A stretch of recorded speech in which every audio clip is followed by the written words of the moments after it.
आगामी पावसाळ्याच्या पूर्वतयारीसाठी मुळा मुठा नद्यांमधील गाळ काढण्याचे काम पाटबंधारे खाते करणार आहे। त्यासाठी पालिका आणि पाटबंधारे खाते संयुक्त मोहीम राबवणार आहे।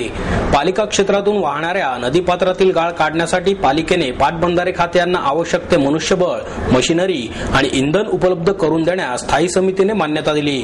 महापालिकेच्या स्थायी समितीचे अध्यक्ष बाबूराव चांदेरे यांच्या अध्यक्षतेखाली बैठक झाली। या बैठकीत राष्ट्रवादीचे नगरसेवक विशाल तांबे, बाळासाहेब बोडके आणि मनसेचे बाबू वागसकर यांनी ऐनवेळी हा प्रस्ताव दाखल केला। पावसाळ्यात नदीला पूर आल्यानंतर शहराच्या अनेक भागातील घरांमध्ये पावसाचे पाणी शिरते, त्यामुळे नागरिकांचे हाल होतात। त्यासाठी नदीपात्रातील गाळ काढणे आवश्यक आहे। पावसाळ्याच्या पूर्वतयारीसाठी मुठा आणि मुळा नदीपात्रातील गाळ काढण्याचे काम पाटबंधारे खाते करणार आहे। या कामासाठी अन्य शासकीय संस्थांची मदत घेण्यात येणार आहे। पालिका क्षेत्रातून मुळा मुठा नद्या वाहत असल्यामुळे पालिकेने या संस्थांना आवश्यक ते सर्व मनुष्यबळ, मशिनरी उपलब्ध करून द्यावेत। या मशिनरींसाठी लागणारे सर्व इंधन पालिकेने उपलब्ध करून द्यावे। यासाठी येणाऱ्या सर्व खर्चास मान्यता देण्यास स्थायी समितीने एकमताने मान्यता दिली। मुळा आणि मुठा नदीपात्रातील गाळ काढण्याचे काम पाटबंधारे खात्यामार्फत करण्यात येईल। या कामासाठी वापरण्यात येणाऱ्या मशिनरीला पालिकेने केवळ इंधन पुरवावे असे उपमुख्यमंत्री अजित पवार यांनी जाहीर केले होते, पण स्थायी समितीने आता इंधनाबरोबरच मनुष्यबळ आणि मशिनरी देण्यास मान्यता दिली आहे। त्यामुळे अजित पवारांच्या पुढे एक पाऊल टाकत स्थायी समिती उदार झाली आहे। अंत्यसंस्कारांसाठी लाकडाचा वापर केल्याने मोठ्या प्रमाणात वृक्षतोड होत आहे। ही वृक्षतोड कमी होऊन पर्यावरणाच्या संवर्धनासाठी पुणे महापालिकेची विद्युत दाहिनी मोफत उपलब्ध करण्याचा निर्णयही स्थायी समितीने घेतला। शहरात पाणी मीटर बसवण्यास स्थायी समितीने मान्यता दिली होती, पण पाणी मीटरला मोठ्या प्रमाणात विरोध झाला। त्यामुळे पाणी मीटरच्या प्रस्तावाचा फेरविचार देण्यात आला होता, पण हा फेरविचार 1 महिना पुढे ढकलण्यात आला आहे। कोणत्याही मंत्र्याला कॅगवर टीका करण्याचा अधिकार नसून कॅगला कोणीही चॅलेंज करू नये, असा खणखणीत इशारा भाजपचे आमदार गिरीश बापट यांनी दिला। विधिमंडळाच्या अधिवेशनातील कामकाजाची माहिती देण्यासाठी आयोजित पत्रकार परिषदेत गिरीश बापट यांनी हे विधान केले। ते म्हणाले, कॅगच्या अहवालात धोरणात्मक नियमांवर ताशेरे न ओढता अटी, शर्ती, व्यवहारातील अनियमितता याबद्दल ठपका ठेवला आहे। त्यामुळे कोणत्याही मंत्र्याला कॅगवर टीका करण्याचा अधिकार नसून कॅगला कोणी चॅलेंज करू नये। मंत्र्यांकडे असलेल्या सरकारी जमिनींचा दुरुपयोग झाला असून काहींनी त्या जमिनींचे व्यापारीकरण केले, काहींनी बांधकाम न करता अटी आणि शर्तींचा भंग केल्याचा ठपका ठेवला आहे। त्यामध्ये सरकारच्या धोरणात्मक बाबींचा समावेश नाही। कॅगमध्ये जे ताशेरे ओढण्यात आले आहेत त्यानुसार चौकशी करून दोषी आढळल्यास जमिनी परत घ्याव्यात। वेळप्रसंगी संबंधितांवर फौजदारी गुन्हे दाखल करावेत। कॅगचा अहवाल लोकलेखा समितीकडे आल्यानंतर त्याबाबत कारवाई सुचवली जाईल। आतापर्यंत सरकारकडे 500 पेक्षा जास्त कॅगचे अहवाल गेले, मात्र त्यापैकी 250 अहवालांच्या कारवाईकडे सरकारने दुर्लक्ष केले आहे। यापुढे कॅगच्या अहवालावर कारवाई करण्यासाठी सरकारला जागेवर आणले जाईल। उपमुख्यमंत्री अजित पवार यांचे महत्त्व कमी होईल यासाठी PMRDA बाबत निर्णय घेण्यास दिरंगाई केली जात असून पुण्याच्या विकासामध्ये मुख्यमंत्री आणि उपमुख्यमंत्र्यांमध्ये राजकारणच जास्त सुरू आहे, असा आरोपही बापट यांनी केला। पाणी प्रश्नावरही चर्चा अधिवेशनात झाली असून पुढील वर्षांपासून पुण्याला 16 TMC पाणी मिळणार आहे। स्वाईन फ्लू, घनकचरा नियोजन, पुण्याच्या MIDCतील गुंडगिरी, खेडमधील नक्षलवादी कॅम्प, पुणे महापालिकेतील विविध गैरव्यवहार, नगरपट्टा सिटीतील वीज उपकेंद्र उभारण्यासाठी भराव टाकण्यात झालेला गैरव्यवहार याबद्दल सभागृहात आवाज उठवण्यात आला, असेही बापट यांनी यावेळी सांगितले। देवेंद्र फडणवीसांची जी चौकशी चालू आहे त्याला आम्ही अजिबात भीत नाही। कॅगमध्ये जे म्हटलंय रिपोर्टमध्ये त्याच्यात आणि सीडीत काही फरक नाही, हे आपण आता बघू शकता आणि तपासू शकता। त्यामुळे सरकारला काय चौकशी करायची ती त्याने जरूर करावी, आम्ही त्या बाबतीत सहकार्य करू। विषय राहिला, कॅग ही घटनेने स्थापन केलेली स्वायत्त संस्था आहे। कॅगवर टीका करण्याचा राज्यातल्या कुठल्याही मंत्र्याला मुख्यमंत्र्यांपासून अधिकार नाही। मुख्यमंत्र्यांनी टीका केली नाही, पण छगन भुजबळ साहेबांनी केली। कॅग हे झालेल्या व्यवहारांचं परीक्षण करून, ऑडिट करून त्याचा रिपोर्ट देतं। कॅग कधीही धोरणात्मक निर्णयाच्या संदर्भात बोलत नाही, पण व्यवहारात ज्या त्रुटी असतील, कमतरता असेल, अनियमितता असेल, ती का झाली, कोणी केली याच्या संदर्भातलं स्पष्टीकरणात्मक टिप्पणी देत असतं। कॅगने रिपोर्ट दिल्यानंतर त्याची शहानिशा ही पब्लिक अकाउंट कमिटीमध्ये होत असते आणि पब्लिक अकाउंट कमिटी की शासनाला अंतिम आपला अहवाल सादर करून त्या अहवालावर सरकार ॲक्शन टेकन रिपोर्ट देतो, अशी प्रोसिजर आहे.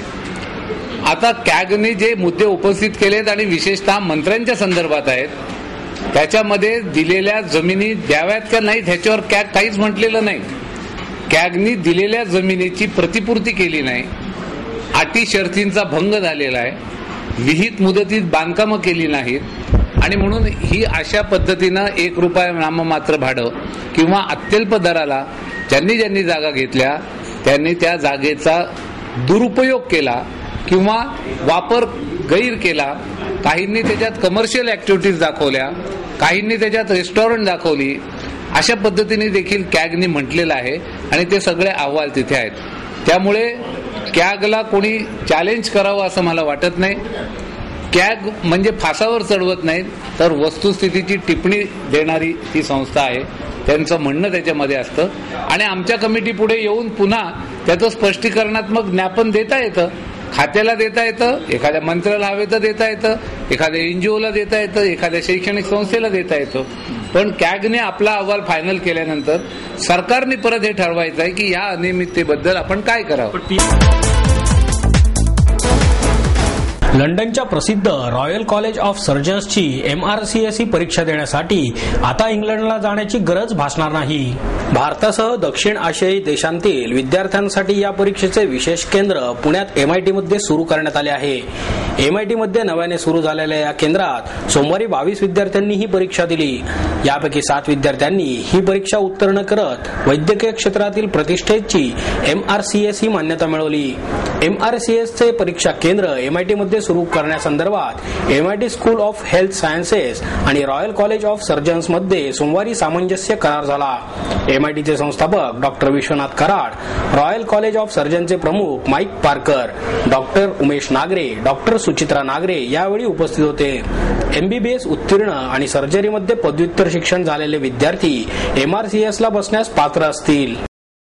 मित्रो, मला आज एक विशेष समाधान आहे की आज royal college of surgeons and physicians London UK या जगप्रसिद्ध संस्थेच्या वतीनं ज्या पूर्वी FRCSच्या परीक्षा घेतल्या जायच्या आणि ज्या आता MRCS या परीक्षेच्या नावाने जे नवीन त्यांचा पॅटर्न आलेला आहे, त्याचं परीक्षेचं केंद्र संपूर्ण भारतामध्ये पहिलं नवीन पॅटर्न प्रमाणाचं केंद्र आज MIT या संस्थेमध्ये सुरू झालं.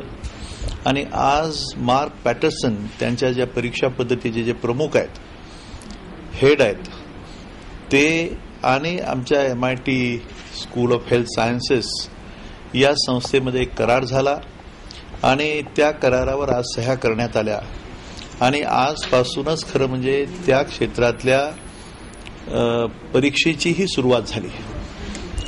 साऊथ ईस्ट एशियामधलं किंबहुना हे अशा प्रकारचं हे पहिलं केंद्र MIT या संस्थेमध्ये उभं राहिलं आणि त्याच्या कार्याला सुरुवात झाली. माझ्या दृष्टिकोनातून मला असं वाटतं की जे खरोखर गुणवत्ताधारक विद्यार्थी आहेत, मेरिटचे विद्यार्थी आहेत, पण गरिबीमुळे ज्या लोकांना इंग्लंडसारख्या ठिकाणी किंवा परदेशामध्ये जाणं शक्य होत नाही, पण इच्छा तर खूप असते, आपणही FRCS व्हावं, MBBS झालो, MS झालो, MD झालो, परंतु आपल्याला समजा FRCS सारखी एक आंतरराष्ट्रीय स्तरावरची पदवी जर मिळवायची असेल जी सर्व जगभर मान्यता पावलेली आहे, ऑक्सफर्ड, केम्ब्रिज, स्टॅनफर्ड अशा जगभरच्या प्रसिद्ध संस्थांच्या मध्ये ह्या रॉयल कॉलेज ऑफ सर्जन्स या संस्थेचं फार मोठं नाव आहे आणि विशेष करून मेडिकलच्या क्षेत्रामध्ये ही एक अत्यंत मानाची एक पदवी आणि मानाचं स्थान मानलं जातं. त्याची ही सुरुवात होते. याच्याबद्दल एक फार चांगला विषय आजचा. ही एक छोटीशी पण ऐतिहासिक घटना आहे.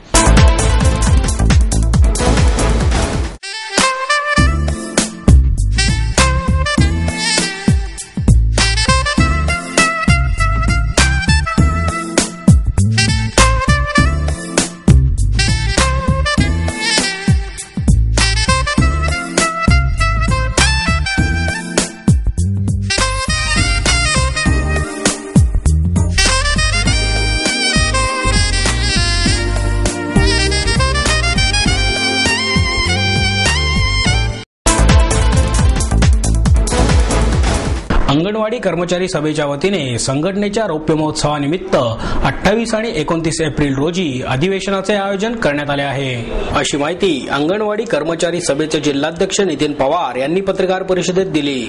28 एप्रिल रोजी सायंकाळी 6 वाजता राष्ट्र सेवा दल सभागृह येथे उद्घाटनाचा कार्यक्रम होणार आहे.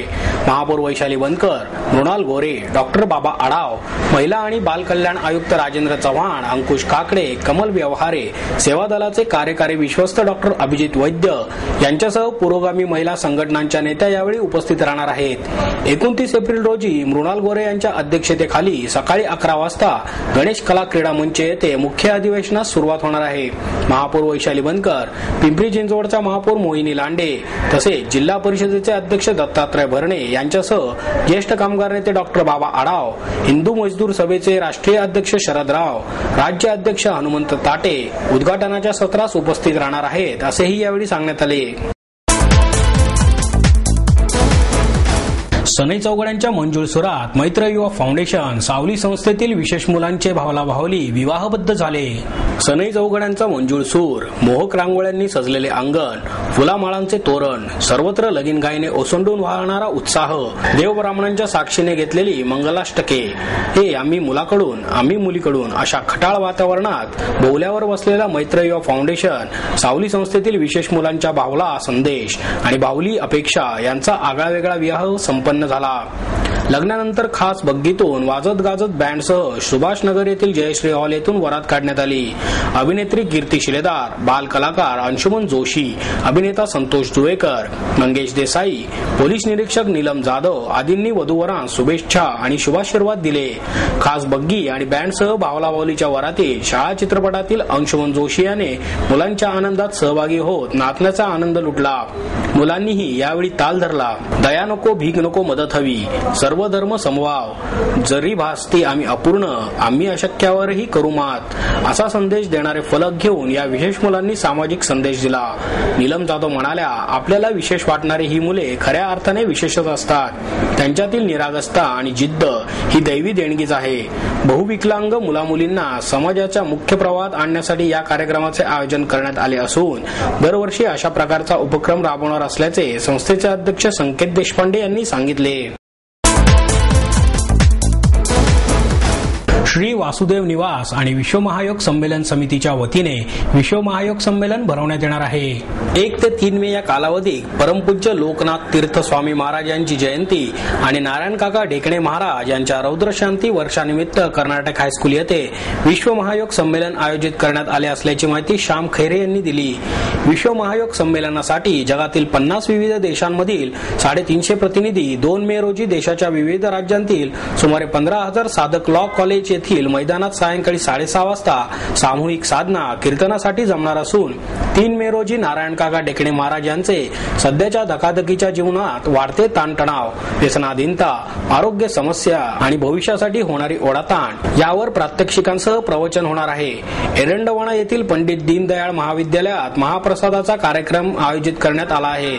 यावेळी ज्येष्ठ संगणक तज्ञ डॉक्टर विजय भटकर आणि MITचे अध्यक्ष डॉक्टर विश्वनाथ कराड उपस्थित राहणार आहेत. या संमेलनाबद्दल अधिक माहितीसाठी 9822023549 या क्रमांकावर संपर्क साधावा असे आवाहन खैरे यांनी केले आहे.